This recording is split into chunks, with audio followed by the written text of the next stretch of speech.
बिहार की राजनीति में एक बार फिर से मुख्यमंत्री पद को लेकर बयानबाजी तेज हो गई है। खासकर विधानसभा चुनाव से पहले महागठबंधन के घटक दलों के बीच यह मुद्दा गर्माता जा रहा है।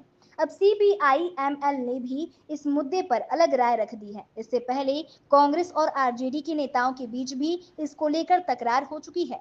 बता दें, महागठबंधन में फिलहाल कई पार्टियां शामिल हैं। राजद, कांग्रेस, भाकपा, माकपा, भाकपा माले और वीआईपी पार्टी। इसमें सबसे बड़ी पार्टी है आरजेडी और तेजस्वी यादव को मुख्यमंत्री पद का स्वाभाविक चेहरा माना जा रहा है।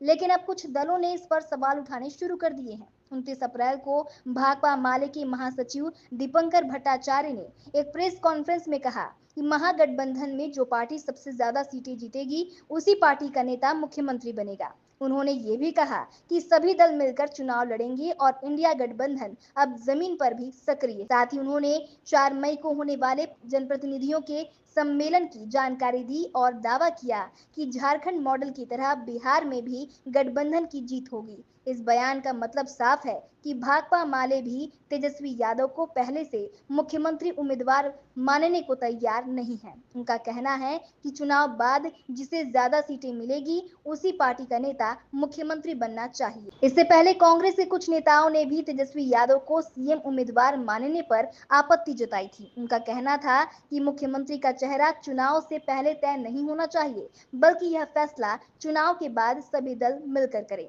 हालांकि बाद में राजद और कांग्रेस की बैठक में यह मामला थोड़ी देर के लिए शांत हुआ था।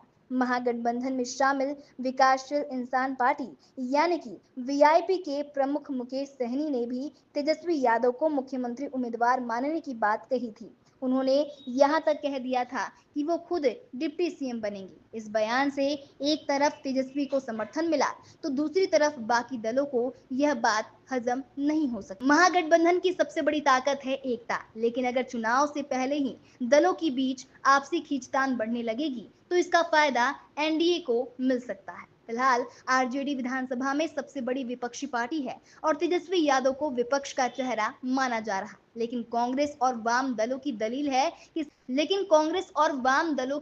है कि सिर्फ संख्या के आधार पर सीएम का चेहरा तय नहीं किया जाना चाहिए। राजनीति के जानकारों का मानना है कि यह विवाद महागठबंधन के लिए नुकसानदायक हो सकता है।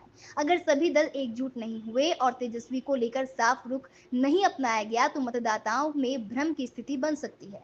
इससे एनडीए को फायदा हो सकता है, जो पहले से एकजुट होकर नीतीश कुमार को अपना चेहरा घोषित कर चुका है।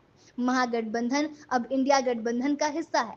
इसका मकसद है देश भर में भाजपा के खिलाफ एकजुटता दिखाना। बिहार जैसे बड़े राज्य में अगर इंडिया गठबंधन कमजोर होता है या उसके घटक दलों में ही आपसी मतभेद सामने आने लगते हैं तो यह पूरे गठबंधन की रणनीति पर सवाल खड़े कर सकता है।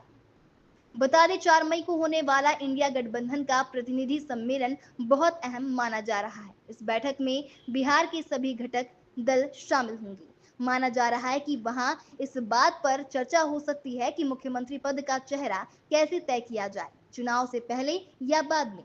बिहार की सियासत में मुख्यमंत्री का चेहरा अब तकरार का मुद्दा बनता जा रहा है। जहां एक ओर आरजेडी और वीआईपी तेजस्वी यादव को आगे बढ़ाने में लगे हैं, वहीं कांग्रेस और वाम दल इससे सहमत नहीं दिख रहे हैं।